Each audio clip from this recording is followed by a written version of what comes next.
नमस्कार, आकाशवाणी देहरादून से प्रस्तुत हैं प्रादेशिक समाचार। पहले मुख्य समाचार। उत्तराखंड वैश्विक निवेशक सम्मेलन में निवेशकों को आमंत्रित करने के लिए मुख्यमंत्री 3 दिवसीय दौरे पर आज संयुक्त अरब अमीरात पहुंचे। राज्यपाल ने प्रदेश में सड़क दुर्घटनाओं को कम करने के लिए व्यापक स्तर पर जन जागरूकता अभियान चलाने की जरूरत पर जोर दिया है। मुख्यमंत्री पुष्कर सिंह धामी ने प्रदेश में संचालित आवासीय शैक्षणिक संस्थाओं के सघन निरीक्षण के निर्देश दिए हैं और राज्य के उच्च पर्वतीय क्षेत्रों में बर्फबारी और मैदानी हिस्सों में बारिश से ठंड बढ़ी। बद्रीनाथ, केदारनाथ सहित चारों धामों में बर्फबारी जारी। समाचारों के साथ मैं नीता कांडपाल। अब समाचार विस्तार से।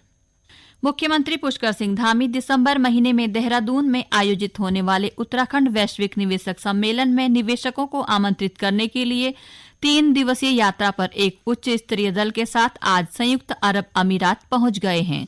श्री धामी के दुबई हवाई अड्डे पर पहुंचने पर जोरदार स्वागत किया गया। मुख्यमंत्री कल दुबई में कई औद्योगिक समूहों के साथ B2G बैठक करेंगे और शाम को एक रोड शो में हिस्सा लेंगे। अबू धाबी में 18 अक्टूबर को Shri Dhami Abu Dhabi chamber of commerce के साथ बैठक करने के अलावा मुख्यमंत्री institute of chartered accountants of India के सेमिनार को भी संबोधित करेंगे। राज्यपाल लेफ्टिनेंट जनरल गुरमीत सिंह सेवानिवृत्त ने कहा है कि प्रदेश में सड़क दुर्घटनाओं को कम करने के लिए व्यापक स्तर पर जन जागरूकता अभियान चलाने की जरूरत है। एम्स ऋषिकेश में आयोजित वॉर ट्रामा सप्ताह 2023 कार्यक्रम में राज्यपाल ने कहा कि उत्तराखंड में सड़क दुर्घटनाओं को कम करना एक चुनौती है और घायल व्यक्ति को ट्रामा सेंटर तक कम समय में सुरक्षित पहुंचाना इससे भी बड़ी चुनौती है। उन्होंने कहा कि एम्स ऋषिकेश द्वारा हेली एम्बुलेंस और टेलीमेडिसिन सुविधा के माध्यम से स्वास्थ्य से संबंधित चुनौतियों से निपटने में मदद मिलेगी। प्रदेश के खिलाड़ियों को जल्द ही सरकारी नौकरियों में 4% का आरक्षण दिया जाएगा। खेल एवं युवा कल्याण मंत्री रेखा आर्या ने कहा कि सरकार जल्द ही खिलाड़ियों के लिए सरकारी नौकरियों में आरक्षण व्यवस्था लाएगी। टिहरी जिले में आयोजित श्री कुंजापुरी पर्यटन एवं विकास मेले के दूसरे दिन की खेल प्रतियोगिताओं का उद्घाटन करते हुए श्रीमती आर्या ने युवाओं से नशे से दूर रहने की अपील की। उन्होंने कहा कि आज के समय में पढ़ाई के साथ खेलों में बढ़ चढ़कर भाग लेने से युवा अपना भविष्य सुरक्षित कर सकते हैं। खेल एवं युवा कल्याण मंत्री ने कहा कि राज्य सरकार मेलों के संरक्षण, उत्तराखंड की लोक संस्कृति को आगे बढ़ाने और उसके संवर्धन के लिए प्रतिबद्ध है। इस अवसर पर वन एवं पर्यावरण मंत्री सुबोध उनियाल ने कहा कि प्रदेश सरकार ग्राम्य विकास को लेकर तेजी से काम कर रही है और भविष्य में गांव ही राज्य की आर्थिक विकास की धुरी होंगे। मुख्य सचिव डॉक्टर एस.एस. संधू ने प्रदेश में अग्निशमन सुविधाओं के विकास के लिए एक पूर्ण प्रमाणित योजना तैयार करने के निर्देश दिए हैं। उन्होंने प्रदेश में उपलब्ध अग्निशमन सेवाओं का अंतर विश्लेषण कर इसे पूरी तरह से संतृप्त करने के लिए योजना तैयार करने को कहा है। सचिवालय में आयोजित बैठक में मुख्य सचिव ने कहा कि आवासीय भवनों को अग्निशमन केंद्रों के पास ही बनाया जाए ताकि दुर्घटना की स्थिति में एक समय पर अधिक से अधिक कर्मी उपलब्ध रहें। उन्होंने सेलाकुई अग्निशमन केंद्र को प्रशिक्षण केंद्र के रूप में विकसित करने के निर्देश भी दिए। प्रदेश के सरकारी विश्वविद्यालयों और महाविद्यालयों में आगामी 5 नवंबर तक एक ही तिथि पर छात्र संघ चुनाव कराए जाएंगे। छात्र संघ चुनाव में लिंग 2 समिति की सिफारिशों का अनुपालन किया जाएगा। इस संबंध में विश्वविद्यालय के कुलपतियों और उच्च शिक्षा के निदेशक को सभी तैयारियां समय पर पूरा करने के निर्देश दिए गए हैं।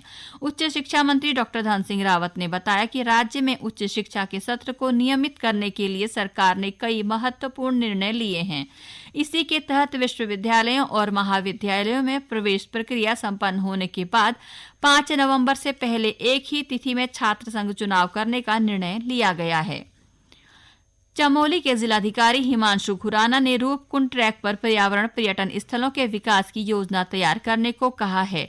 60 किलोमीटर लंबे रूपकुंड ट्रैक की पैदल यात्रा के बाद जिलाधिकारी ने कहा कि रूपकुंड ट्रैक को विकसित करने के साथ ही इसके विकास, संचालन और रखरखाव की समुचित व्यवस्था की जाए।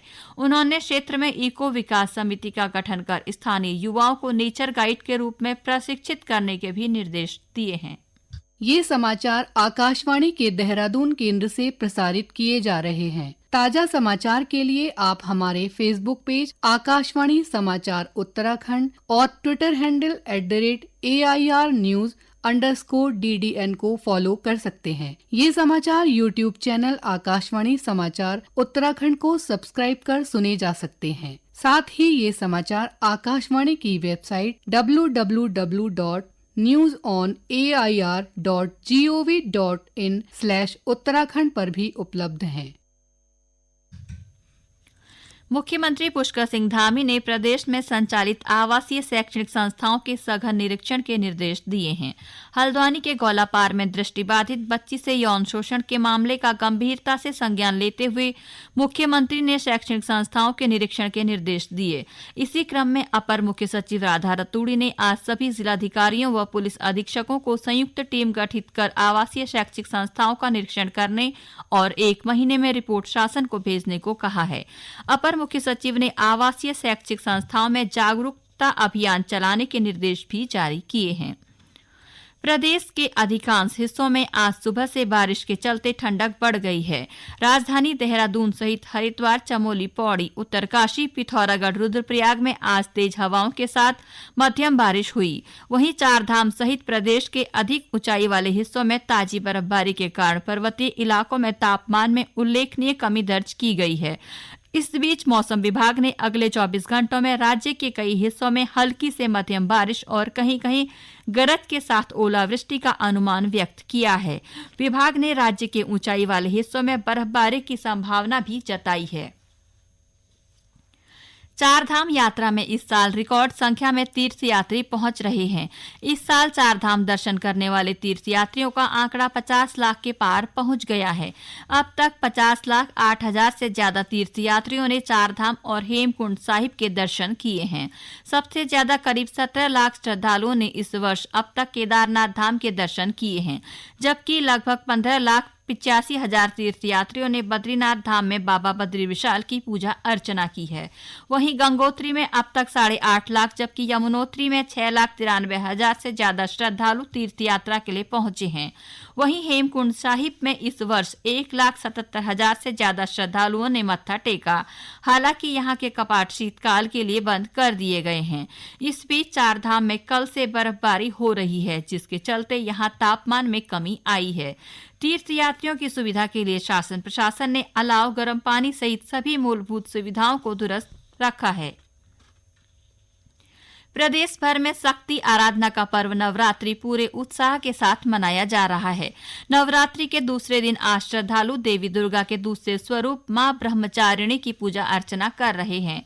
हरिद्वार जिले के चंडी व मनसा देवी मंदिर, रुद्रप्रयाग जिले की सिद्धपीठ कालीपीठ में ठंड होने के बावजूद दर्शनों के लिए आज दूसरे दिन भी श्रद्धालुओं की भीड़ जुटी है।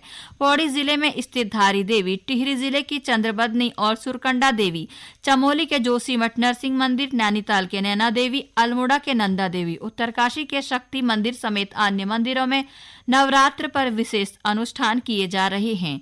नवरात्र पर मंदिरों को विशेष तरीके से सजाया गया है। इस दौरान स्थानीय प्रशासन ने श्रद्धालुओं की सुरक्षा के कड़े इंतजाम किए हैं।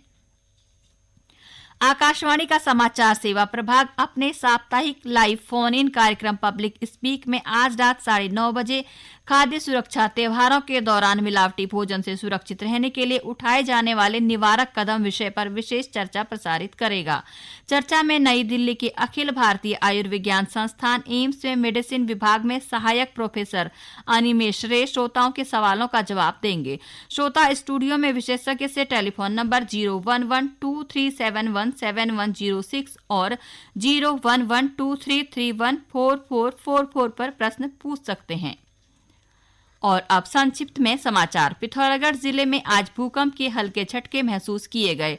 रिएक्टर स्केल पर भूकंप की तीव्रता 4.0 मापी गई। इस भूकंप का केंद्र धारचूला के पास नेपाल में था। भूकंप से किसी भी तरह के जानमाल की नुकसान की सूचना नहीं है। अंत में मुख्य समाचार एक बार फिर। उत्तराखंड वैश्विक निवेशक सम्मेलन में निवेशकों को आमंत्रित करने के लिए मुख्यमंत्री 3 दिवसीय दौरे पर आज संयुक्त अरब अमीरात पहुंचे। राज्यपाल ने प्रदेश में सड़क दुर्घटनाओं को कम करने के लिए व्यापक स्तर पर जन जागरूकता अभियान चलाने की जरूरत पर जोर दिया है।